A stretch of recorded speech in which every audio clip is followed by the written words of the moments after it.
And I will be counting down to this year's European Parliament elections every weekday between now and results night on May 26. This is, of course, the vote that's been billed as the most important ever by the current head of the EU Parliament. Meanwhile, the French President Emmanuel Macron has spoken of a clash between progressives and populists. On this daily show, we'll be bringing you the latest campaign updates and behind-the-scenes reports, as well as debunking some Euro myths, and perhaps most importantly, hearing from voters from all across the European Union. Well, first though, we have had quite a few people asking us what the European Parliament actually is and does. Well, this is the body that scrutinises and amends proposals for EU laws. They themselves come from the European Commission. It's the world's only directly elected transnational assembly. These elections happen every 5 years, and this year there are more than 400 million eligible voters in 28 member states. Yes, 28, that number does include the UK. Well, voting will be taking place from May 23rd to 26th. The majority of EU states, including France, will be voting on Sunday, May 26th. Well, European Union leaders are hoping that there will be a rather higher turnout at this year's election. Turnout was 42.6% in 2014. This year, the Parliament is perhaps hoping to pull on voters' heartstrings to do the trick. Now, it's released this promotional video showing new babies being born all around Europe. A voiceover tells us that from the second we came into this world, we're in it together. Well, the video is certainly being seen. It has had tens of millions of views online already. Take a look. Each of us can leave a mark, but together we can make a real difference.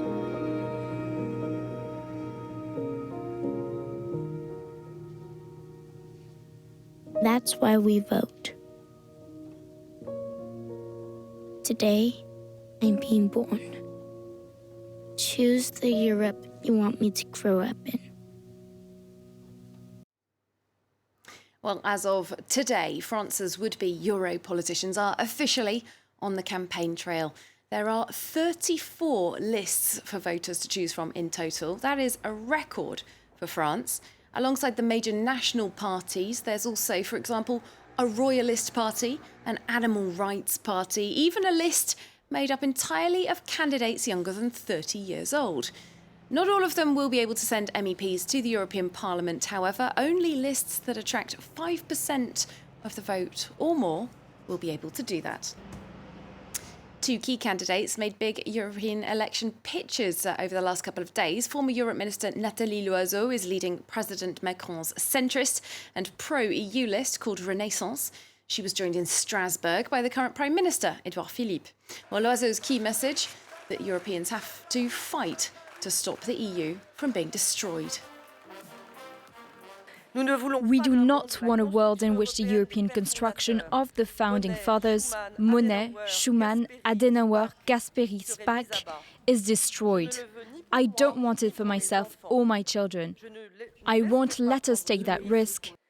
We will not be Europe's sleepwalkers.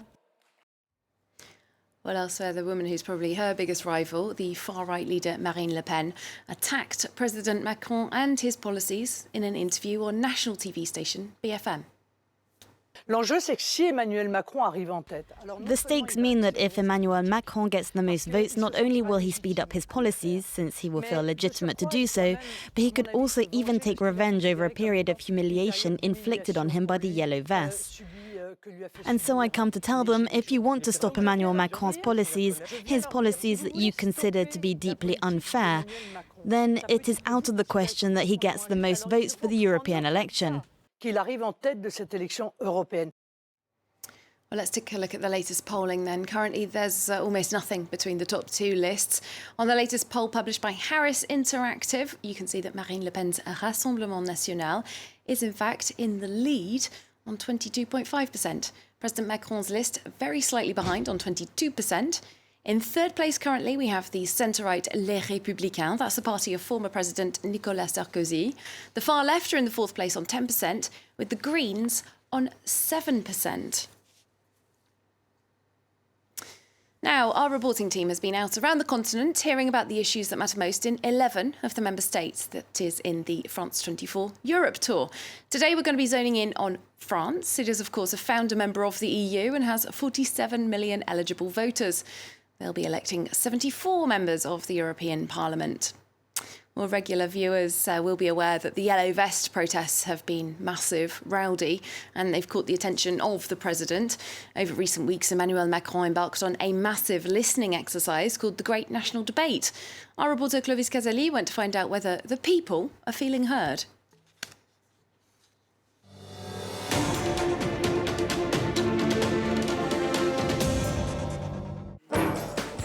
Brittany, Dordogne, Burgundy, Normandy. Across France, some 500,000 people took part in Emmanuel Macron's grand debate. The consultation was the president's answer to the Yellow Vest crisis his side did not see coming. I think we maybe underestimated the sense of urgency. We thought we had a few years ahead of us to improve the economy, to help the country's businesses invest again. 350 kilometers south of Paris, the town of La Souterraine stands as a symbol of rural France. The Creuse is one of the poorest and most deserted areas in the country. To make things worse, the main train station is in danger. I once knew this station running day and night. There were trains constantly. Now everything's going away. There's nothing left for the countryside. Regional authorities and the SNCF railway company are slashing 2 out of 3 jobs at the station. Vending machines will replace the staff.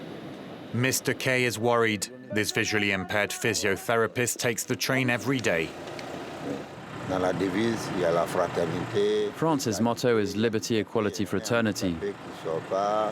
But if a disabled person can't go out, he's not free.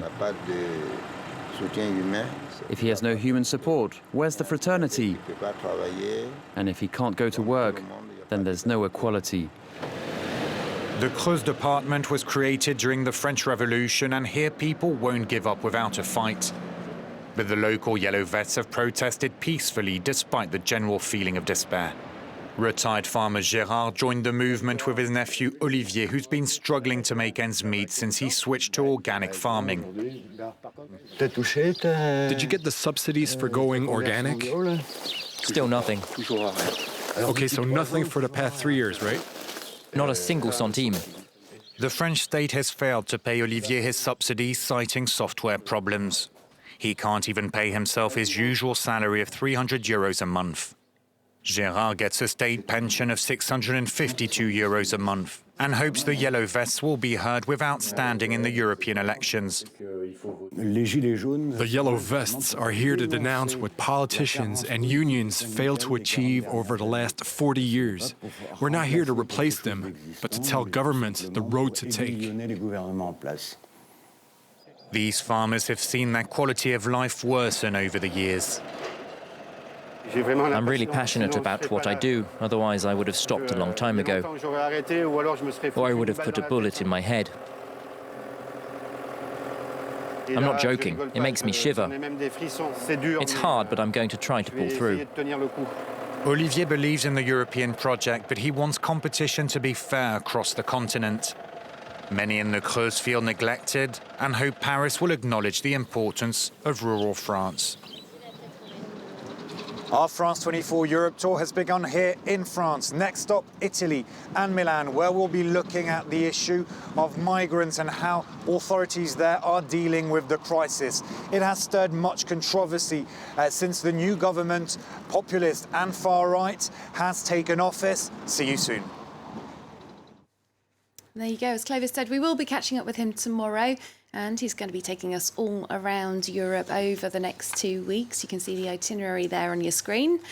Next stop, Italy, as he said, then Slovenia, Austria, Hungary, Poland, Germany, Denmark, the Netherlands, Belgium, and we will be making a special trip as well to the UK, which of course only confirmed late in the day that it would be taking part in the European elections. Right now, though, let's go back to Brussels for a look at Europe behind the scenes. One of the major tasks of MEPs is to amend new laws that get proposed by the European Commission. That involves speaking to all kinds of interested parties, including various lobbies and lobbyists. Now, there is a lot of suspicion around how much power these lobbyists have, and there have been moves recently to make things more transparent. Our Brussels correspondent, Alix Le Bourdon, has been investigating.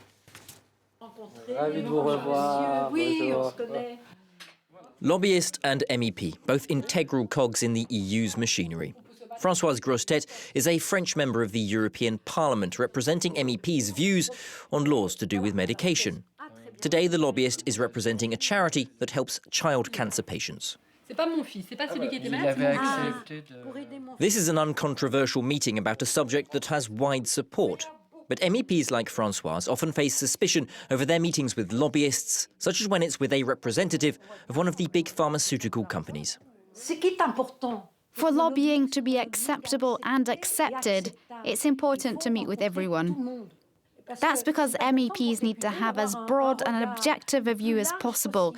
And afterwards we close the door and we write the laws. Stéphane Descellas has headed his Brussels lobbying firm for 15 years. 10% of his work is for charitable causes like today, for no fee. Sometimes he meets with Françoise Grossetête on behalf of corporate clients, such as health insurance companies. He says even lobbyists have to avoid conflicts of interest. We don't work for pharmaceutical laboratories. We couldn't work pro bono for these charitable causes, and also for a company whose aims were diametrically opposed. Lobbying in Brussels has a murky reputation. Up till now, the only guidelines were the EU's Transparency Register, a list of 11,000 interest groups representing 80,000 people and causes. In the name of transparency, the European Parliament voted in January to register all meetings between MEPs and lobbyists, a change that had already been adopted by Europe's Greens group, the move initiated by the German MEP Julia Reda. I think there are a lot of misguided fears about what this rule will mean. For example, one argument that I have heard often is that, oh, I will not be able to talk to people in the elevator anymore. And this is, of course, not the case. The rule means that scheduled meetings that you agree in advance have to be registered. A big step, but not full transparency. The rule only applies to the rapporteur, who present draft laws to Parliament, not MEPs at large.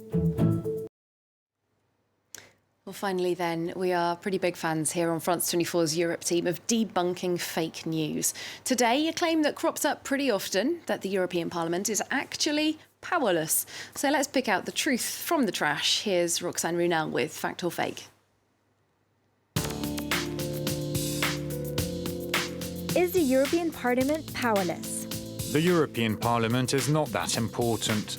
Its only role is to make sure texts coming from the Commission are constitutional. It does not have any political power. Former French President Valéry Giscard d'Estaing is not the only person to wrongly underplay the role of the European Parliament. Back when he was MEP, leader of the far-left France Insoumise party, Jean-Luc Mélenchon, went as far as saying the European Parliament's powers were fake. So let's clarify. First of all, it is the Commission that is in charge of making sure treaties are being respected in line with the EU's own laws, not the Parliament. It's actually the body that checks up on the Commission. It even has the power to demand the Commission resign via a no-confidence vote.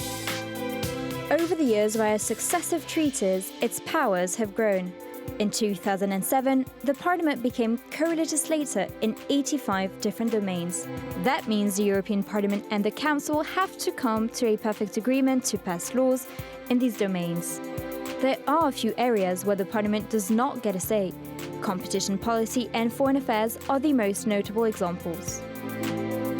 Finally, by amending texts introduced by the Commission, the European Parliament galvanizes political support behind new directives, regulations, and, most importantly, the budget. It is therefore a true legislative body. Well, that's it from the Europe Report for today. We hope to see you again next time for our show. We'll be on air at 2:45 and 6:30 p.m. every day between now and May 24th here on France 24. In just a moment, I'll be handing you back to François Picard. Bye for now.